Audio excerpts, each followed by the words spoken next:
Hi there.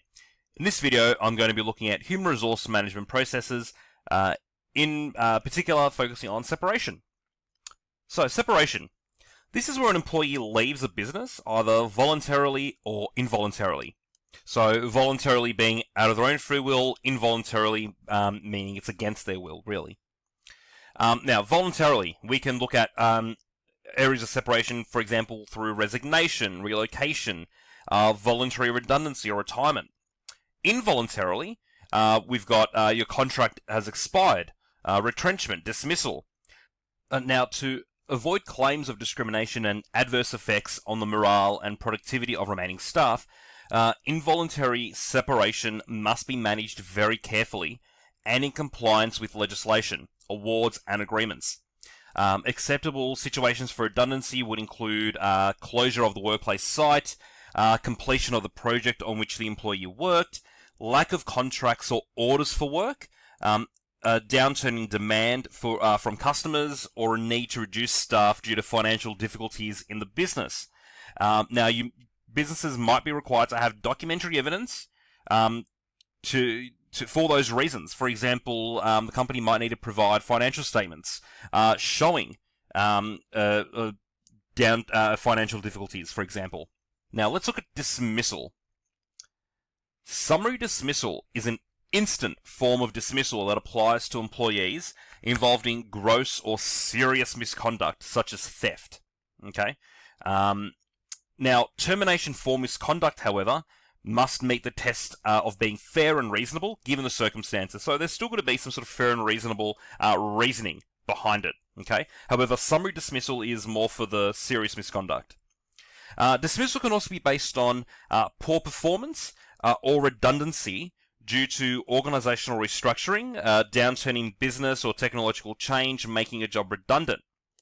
Now, employers need to prove that they have followed all the processes required before dismissing an employee.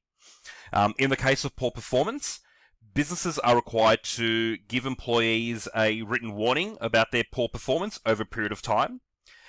Give them advice and support so they have the opportunity to improve, notify employees of the reason for the termination and an opportunity to respond to it.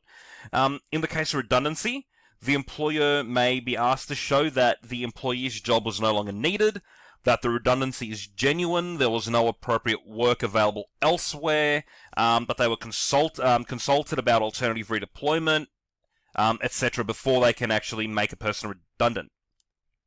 And finally, looking at unfair dismissal. Now, this occurs where an employee is dismissed by their employer, and they believe the action is harsh, unreasonable, or unjust. Now, selecting staff for a dismissal can be risky and requires awareness of legislation and industrial agreements. Documentation of processes undertaken is also required to avoid claims of unfair dismissal.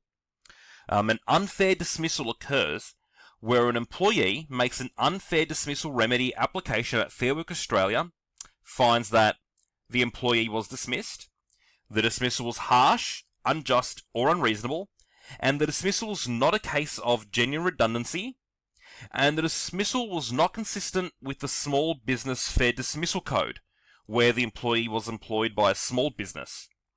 Employees are able to claim unfair dismissal if the business has more than 15 employees, either full-time or the equivalent, who have been employed for more than 6 months. This includes casuals with 6 months service. And they also have able to claim unfair dismissal if the processes for dismissal have not been carried out correctly. So documentation has been maintained by the employer, no notice has been given if it's a dismissal on notice, for example. So that there are some ways that they can claim against unfair dismissal. So I hope this brief video on separation has been useful.